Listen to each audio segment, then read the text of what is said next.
a lot of people pay attention more to the large band category. What I would say is when a lot of arrangers more or less utilize single band, small and medium to experiment with their music that they would then bring to large. And what I would say on that topic is that it's not enough experimentation went into it that they could effectively use it in large.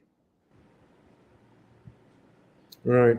And I would think, I mean, for me personally, I'm always looking for something that is a little bit different or innovative, something that we haven't heard before in a panorama arrangement.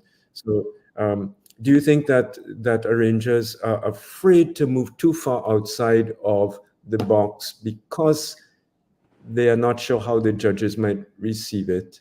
Is that part of the... I would think arrangers this year should move out of the, especially with a song like Inventor. I would hope that you use that to invent something new or experiment or create, because to invent you have to experiment with something. So I would hope that arrangers, and I'm speaking about three bands in particular, which is Skiffle, All Stars, and of course my band Silver Stars, utilize the opportunity that is in front of them through that song that they do. Right. I'm glad to hear you say that. And I encourage all arrangers to be adventurous. And I think it could only advance the whole art form. Farid? Marcus, one of your founding fathers coined an expression that people come to see panorama, not just to hear panorama, not just to listen to music, but it's about theater. You know, the defending champions Renegades have taken theater to a different level now in terms of what their presentation just before the band presents itself. How do you feel about the presentation aspect of the panorama music, in terms of, do you see the need for, or do you see theater in terms of those little skits that we see, pyrotechnics? Do you think that adds value and uplifts the performance, or you see it subtracting from and distracts away from the actual band's presentation of the music? I think it's not what you do, it's how you do it. So, and you're right, Edwin Pouchette, former leader, captain, arranger, and everything in Silver Stars, who would have passed away 10 years ago, he said people come to see panorama, not hear panorama. You could have stayed home and listened to it on TV. But the fact that you're here, we need to give you something to see. And he's right.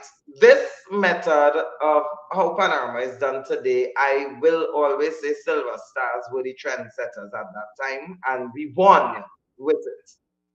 But at the end of the day, when we won panorama, it had nothing to do with the fireworks, the confetti, or the dancing, or the drama, or anything like that. It's still, at the end of the day, a music competition. I think that music being art being subjective, there's no right and wrong way for art in a sense like that. Encompassing including the dance and the theater and the entire visual and performing art into the music is not something necessarily for the judges. Those things were done for the people, because you want to give the people something to see. A lot of bands believe that they are doing that to, in fact, impress the judges. But the judge, there's nothing in the criteria for judging that caters for awarding points to any of those things. They are still, at the end of the day, judging music. And in understanding that, I endorse any band. I saw in preliminaries, bands were using confetti and those things. I was like, it has to be money coming good for you. I am not going to do that in Silver Stars, as much as I believe in that. Is things that I would do for final night, because people, you're giving back to the audience then for paying to come and see you perform. You understand? Because crowd response don't win panorama either. I saw a standing ovation in the single band category that didn't win. So it is what it is. We need to be able to balance what it is we're doing and just focus on the music for the judges and on the theatrical aspect of it for the people. But the minute one thing affects the next, then you would see a problem when scoring comes up. All right. I want to ask you this. A lot of when I talk to arrangers in the program that we do here on different occasions, I often ask them, do they have an input in the amount of or the number of tenor pans, the number of double seconds, the number of quadrophonics, tenor, bass? What is it determining? What determines how many the breakdown of instruments that you all have? And maybe if you want to tell us how many you have, I have no issue with that. Or you can hold that back if that's part of your edge. That's information there for anybody who could walk in the yard and actually see how many. What I could say is this. Pantry Migo allows you a minimum of 100 players and a maximum of 125 players for this category. You have one job to do, which is to balance your band. Everybody have different pans by different builders in different styles. So certain pans may project louder than others, and certain pans you may need more, or you may need to remove some in order for the band to be balanced properly. So it's different. What I would say is this: in Silver Stars, and I say it all the time, although it's 125 players you're allowed, obviously each band have more than 125 players practicing, and then you pick your players according to the balance you want. Now, I would have went with about 35 tenors at the preliminary round, and I have 42 tenors in my yard, and I would have had about 44 players practicing. Did that suffice? I don't think so. But I can't say the quality of the instrument, because also, as I mentioned earlier, there were players who weren't comfortable with the music because not everybody had the same skill level. So obviously some would come across as they're banging the pans, some would be playing, some would not be playing, and they're just shadowing for certain sections. When you could properly understand your balance when everybody now have the music. So granted, by Friday I would know how much I would. But what I did last year, I was recovering from 2020's running out of the panorama. And I was like, I need to treat my players right with payments. But I also need to find a way to hold back. And one of the things that I did is that I removed the entire tenor bass section from Silver Star. So all the tenor basses, I took it out. And I replaced it with a few more 7 basses to give that deep sound. The next thing I did was I moved 50% of the guitar pans, and I increased the cellos, the 3 cellos and the quads. So the 3 cellos would play the guitar strumming chords and mix with the cello line. The quads will play the front line music, doubling with the harmony, and then fill with the cello lines as well, because the color, the time or the tone color of the instrument gives it that ring with the cello, with the mellow cello sound, and the chords ringing would actually pelt the music further out. But what that did in return for me is that I went with 104 players instead of 125 players in preliminary. I then went with 109 in semi and 114 in finals. So guess who did not have to pay 125 players at any round of the competition? But you know what people said? Because of the cellos, quads coming in extra racks and the extra basses that I brought in, the band looked so big on stage. The basses gave that rumble, the mids projected their voice, the tenors rang out. People were like, Marcus cheating because he had more than 125 players, and because he's a Pantry League official, he could get away with that, and he was cheating. but the records was there. I did not use that amount of players. I didn't even use the maximum. What I did was change my orchestration in the band to use less players. So guess what happened? All my players were able to get a little extra payment in light of using less players for each drum. I was able to pay more for my players. So what that did now is that this year I have this extra influx of players, and now I am required to use the best of the best and hopefully be able to balance the band. I have a good problem in Silver Stars this year. My seven bases, my seven bases are full. My nine bases are full. My quads are full. My cellos are full. My seconds are full. My double tenors are full. My engine room is full. I have room for one tenor player. Well, I have one tenor band free. All the other sections are just full. It's overflowing with players where if somebody goes to use the bathroom, they'll lose their phone until somebody else probably go to answer their phone. Mr. Ash, that was so interesting, and I'm so glad you talked about reorchestrating to get the effect that you want to highlight a certain part or so. You know, I'm not sure that the general public understands the craft that goes into this sort of thing. And we're not talking about the arrangement. We're talking about what you just spoke about, revoicing or reorchestrating the parts to achieve what you want according to how many players or pans you have in a particular section. So thank you for explaining that. I thought you did that brilliantly. So you said you have every band has more players than they need for the competition. So then who decides who is going to actually play for the competition on a particular night? Is that you, or is that the who makes that decision, or is it a joint decision? The final decision will come down to the captain and I. But I do give the section leaders some level of inclusion in the decision where I would ask them who's playing, who's whatever. But because I run my band in a way where when tenors are having a section practice, I am there. When double tenors are having section practice, I'm there. When cellos are having section practice, I am there. Basses, I am there. I can tell when the arrangers is putting down the music on their own, I am there.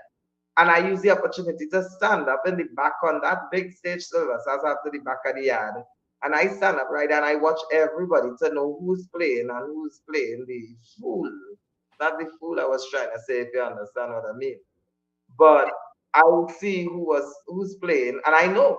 So I go to the section leader, say hear their opinions on everything, and then I adjudicate. I am an adjudicator when it comes to who play. Because I have to adjudicate on one who has the music, balance that with who was present in my rehearsal, or who was punctual in my rehearsal, who is disciplined in my rehearsal, who is wearing the proper uniform when I call them. If I tell you you're wearing a blue jeans on the day and you come in a cut-up jeans or a black pants or a three-quarter, you won't be crossing that stage with Silver Stars. I'm fine another stars, but it would not be Silver Stars, not the nutrient Silver Stars. And that is the level of discipline that we have. I tell anybody, when I'm drilling the band, I don't hit the side of the band and start to beg people to stop post because I tell them I don't buy strepsil in bulk. I raise my hand like this, and it could be 200 players in the yard. They're going to all come to a stop in less than 2 seconds. And that's fantastic. Well, it's great to hear that you have such discipline. That's wonderful. So if we could talk, I know you're an education officer for Trinbago, so if we could just talk a little bit about your role there. And I'm sort of curious, what kinds of activities or programs does Trinbago offer for young players between Panorama? Is there, I would imagine there's a lot of activity. Can you tell us about that? I would definitely, I could definitely speak on that. I think many people accuse Mrs. Ramsey Moore of being biased towards one demographic, and they actually were referring to the young people in Steel Band.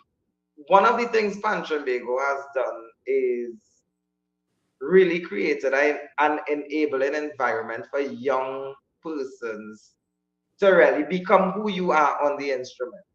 So, for example, even during the pandemic, we would have had the Pan Versus where a lot of young soloists came out of that and grew in their popularity, and then were able to secure a lot of gigs from that. We would have had a Save One scholarship program. So where persons who, let's say, weren't able to complete their secondary school for whatever reason could get an opportunity to go back. So it's not just in music, but in academics overall, that they were able to go back and get their full certificate as the case is. And actually, from the start of that program to now, we actually see the results of it, where some of those same Pan players that went through that program are graduates of UTT and UWI today with their first degree, their bachelor's degree, either in music or in many other different things. So that was another opportunity there for young persons. We would have been facilitating a lot of initiatives for persons studying abroad as well. It's something that we want to continue because we realize a lot of our local persons go away on scholarships but end up in financial problems still because you may have tuition covered and living expenses covered, or as the case be, but you still have those little school fees to pay your exam fees, your medical insurance, and those kinds of stuff. And when you realize a lot of them out there is literally living hand to mouth, and our steel band, and this is not for persons who go there to study music. This goes there for persons who go to study. As long as you belong to a steel band, we should be able to mind our own. And it's something that we always push, like support your own and contribute, give back to your own. And your own don't mean me to Silver Stars, it means me to Pan. One of the interesting things I could share where development is concerned with young persons is through the junior panorama that happened recently. We've taken more information in the registration, and now I could tell you an interesting fact is that there were 415 female players, young girls under the age of 21 playing, and there were 418 males playing. In other words, there were 3 males more than females in the entire competition, which means it's 50-50 now when it comes to participation in this. I could tell you that the youngest player came from Sangre Grande Cordets Academy for the Arts, and that player would have literally just turned 7 years of age 2 weeks before the judging that happened. I could tell you another thing that we did is that while we may have used steel pan to use as teaching in schools with persons with disabilities, we have special needs schools in Trinidad with persons with ADD, ADHD, Down syndrome, etc. And those schools have steel bands. What happened is they don't participate in the junior panorama because they wouldn't necessarily make the final. But we went from inviting them as a guest performance to now including them into the actual regular steel band. And I could tell you that, like All Stars had 2 registered Down syndrome young persons playing. Invaders had 1. Sangre Grande Cordets had an ADD and an ADHD player. Matthews Academy had a Down syndrome. Sangre Grande Cordets even had a player playing with 1 hand. His right hand doesn't work, and he played with his left hand alone. And for me to find out that he wanted to drop out a pan and all that, and I highlighted that on the air while doing commentary for the panorama, and people were like, "What?" And you see where the special needs players or young persons are now being incorporated into it and being regular just as everybody else in the steel band movement. They played the band exceptional on the day. just as you and I would play our instrument. So we saw that actually that new transformation happen this year, and it's something we intend to really push for inclusion, whether you are disabled in any way, no matter your gender, your geographical location, those things. We are going for inclusion for everything where young persons are concerned in the steel band movement. So that's just some of the things that we would have done within the recent times. Thank you You for say these sharing that things, with our and audience. That's all. you know Go ahead, Farid. these things we don't learn until we have conversations like this with you. Um, a lot of this information goes under the radar, so it's significant that we that sort of data and that sort of information is out there. Tell me something about Silver Stars is one of those orchestras that is active outside of the regular season, if we may put it that way.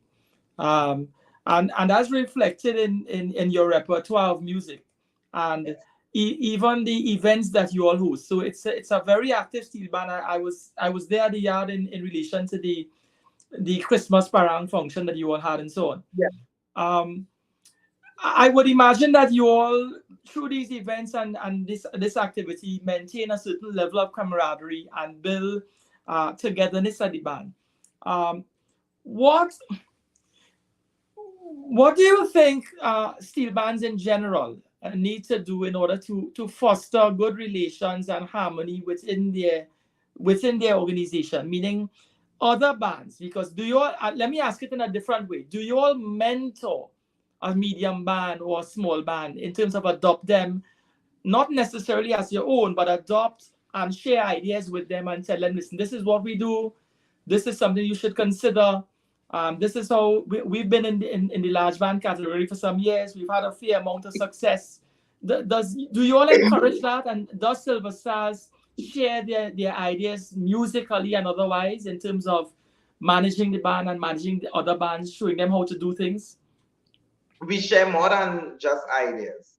So, for example, in the single band category, we opened up our panel for Woodbrook Modernists to use. So they would have been able to come into Silver Stars and practice and be judged there. We would have opened up via allowing some of our players to go to assist Woodbrook Playboys, because one of our player was actually the arranger there. One of our player arranged for a band named St. Thomas Silver Stars had never made it out their band before and made it out for the first time this year. And we were able to lend them. We've lent instruments to some bands as well that maybe still, coming up and stuff like that. And it's not just in Trinidad and Tobago. Every year, Silver Stars send a contingent to St. Lucia to help a youth band there with the panorama that is happening over there at the time. I myself go and contribute via drilling that band. But what I would tell persons here, in terms of building the camaraderie, as you asked, I don't know how other bands do it or intend to do it, but I was trained by Pat Bishop. And Pat Bishop had, her motto was this: until all has crossed, none has crossed, and some we need to carry. And if you understand what that is, then I'll explain what I do in Silver Stars so you'll understand how I achieve my goal. In the tenor section, if I have 40 tenors practicing, I pair each one off. I pair a strong player with a not so strong player. Or I would pair somebody off with somebody who they probably not sure they like, because they must mumble something under them. Oh, you don't like this, listen? I pair them off. I pair off somebody who's strong with the weakest player. And when you pair off those type of people, they have no choice but to work together, because I tell them, until all has crossed, none has crossed. Some we have to carry. And if that person don't arrive at the location, you won't either. So in other words, if I have to drop a tenor player because they are not up to par, you are also going to be dropped as strong as you are. So with that mentality now, everybody cross their T's, dot their I's, be on the P's and Q's, and they pull each other going. I am speaking to you now. I have dozens of players in Silver Stars already warming up to prepare for the section practice, not just warming up on their own. The person who is to play next to them, who they were paired up with, is there and working together, so that when I come to do this section practice, it is, and this is just one example of building the camaraderie, because there were two persons in my family that I dare say hated each other, and today they are best friends. This is so interesting, that whole process of pairing off and, getting everybody to build and work together. So my final question to you, if you could, again, put on your Pantrinbago hat as an officer of Pantrinbago. This is a question. Do you think, well, let's see, how would I ask it? Are there discussions at Pantrinbago about how we can move to a point where steel band players in this country can actually earn a living, that this is all they do year round and earn a living from it? Marcus, I'm limiting you to a 1 minute answer. We have a clock to work with, so I'm giving you a minute to do that and round off. I could tell you a couple of things Pantrinbago is working on right now, very quickly.